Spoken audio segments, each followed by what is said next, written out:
اب آپ کیا دیکھتے ہیں یہ دو قوتیں اس طرح آمنے سامنے کھڑی ہیں، ایک طرف عمران ہے اور دوسری طرف وہ سارے لوگ جو اس وقت حکومت میں ہیں یا ان کو سپورٹ کر رہے ہیں. سو وٹ ڈو یو سی؟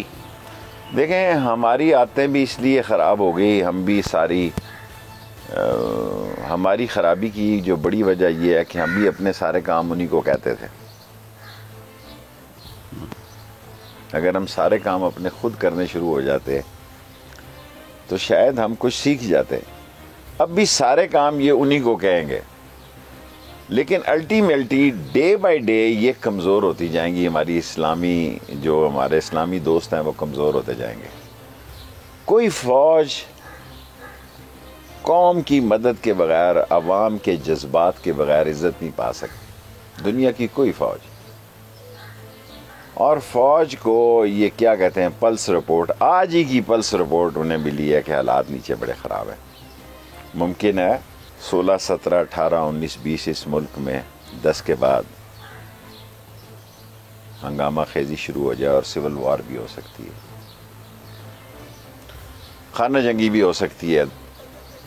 اگلا مہینہ میں ہنگامہ خیز دیکھتا ہوں اور خانہ جنگی والا دیکھتا ہوں اور جوڈو کراٹے والا دیکھتا ہوں اور شعلے بھی بینکاک والے دیکھتا ہوں. کوئی یہ نہیں دیکھتا سری لنکا والے شعلے.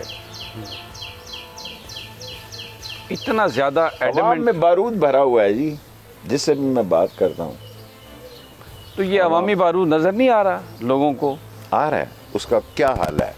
اس کا ایک ہی حل ہے کہ الیکشن ہو جائیں. تو الیکشن تو یہ نہیں چاہتے. اب ان کو اپنی پوزیشن پتہ ہے کہ یہ الیکشن ہمارے لیے، یہ جیل میں ڈالنا چاہتے ہیں عمران خان کو اور پھر خانہ جنگی ہوگی.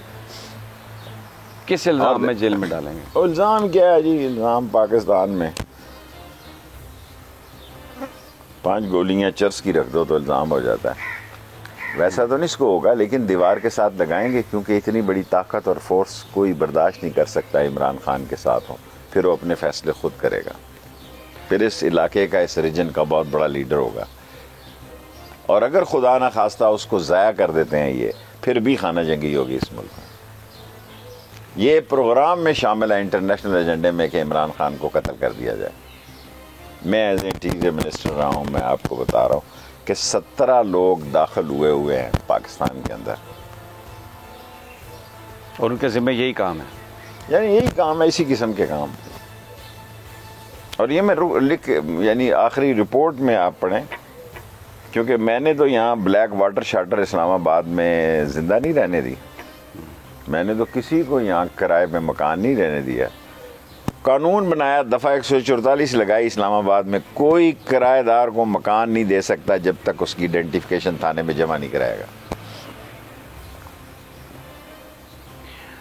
شیخ صاحب امریکہ اتنا مخالف، کوئی وائبز پہلے آ رہی تھیں، میسیجز آ رہے تھے کہ بھیا باز آ جائیں خان صاحب کو، کہ اب پیچھے ہٹ جائیں؟ سر کوشش تو ہم کر رہے تھے کہ ان سے تعلقات ٹھیک ہو جائیں، نہیں ہو رہے تھے. وائبز کو آپ اس طرف لے کے ہم نے بھی کوشش کی کہ معاملات ٹھیک ہو جائیں، لیکن ان کی کیا خواہش تھی؟ آف کورس کہ چین کو السلام علیکم کہیں. ان کو پتا تھا کہ ہم ایک بلاک بننے جا رہا ہے اور گوادر سے دستبردار ہوں، سی پیک سے دستبردار ہوں. ایسی سڑکیں بنا لیں. سڑکیں تو پولینڈ کی زبردست ہیں، چیکو سلواکیا کی زبردست ہیں. پنگ یونگ آپ جائیں سمیع صاحب، جہاز بھی اترتا ہے اور گاڑی بھی چلتی ہے. اب پنگ یونگ سے اچھی سڑکیں کس کی ہوں گی؟ لیکن وہ نہیں چاہتے تھے کہ اس خطے میں ان کے ارادے امریکنز کے کچھ اور ہیں، اور انڈیا کو اس نے ساتھ ملایا.